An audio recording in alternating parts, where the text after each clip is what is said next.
Occupy Auckland protesters are gathering to meet to decide whether they'll go quietly after a court decision ordering an end to their occupation.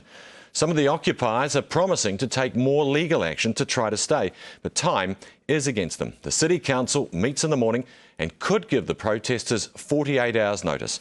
Adam Hollingworth joins us live from Aotea Square. Adam. The protesters' meeting taking place behind me is a scheduled weekly meeting, but there's no doubt what's top of the agenda, whether after 10 weeks to stay or go. Occupy Auckland! There was an air of defiance among the occupiers in the minutes after the judgment filtered through. Well, for us, this is business as usual.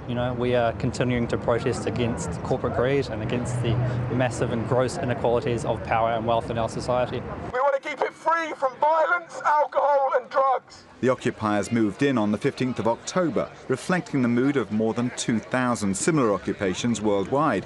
But the council decided they'd outstayed their welcome and took them to court. The protesters based their case on the right to freedom of expression, assembly and association. But in a 32-page decision, Judge David Wilson sided with Auckland Council, who argued that the tense domination of the grassed areas of Aotea Square denied free access to the rest of the public and was causing damage and financial loss. They've been given 2 days to vacate, and I would have thought that it's a very wise time for them to leave, and Christmas is coming. Great to go home to your community. Having won in court, the council meets tomorrow morning to discuss how it will proceed. So are you prepared to see the use of force then? Look, we have got a decision that we have to make, and really over the next 2 days I'm just encouraging those who have been protesting to move on, just give the park back to us. The protesters say they'll appeal the decision, but whatever happens, some warn they won't go quietly. Are you going to agree to leave at all? The protesters may have to act smartly. They have until Friday 10 a.m. to lodge an appeal, and there's no guarantee it's going to succeed. The council themselves may want to act swiftly.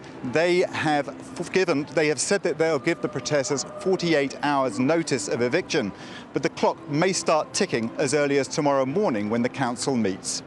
All right, Adam, thanks for that. And around the country, the Occupy protests appear to be dwindling. Dunedin protesters packed up and left the Octagon yesterday. But a few are still holding out in Wellington and even fewer in a corner in Hagley Park in Christchurch. In both cases, those remaining say they have no intention of leaving.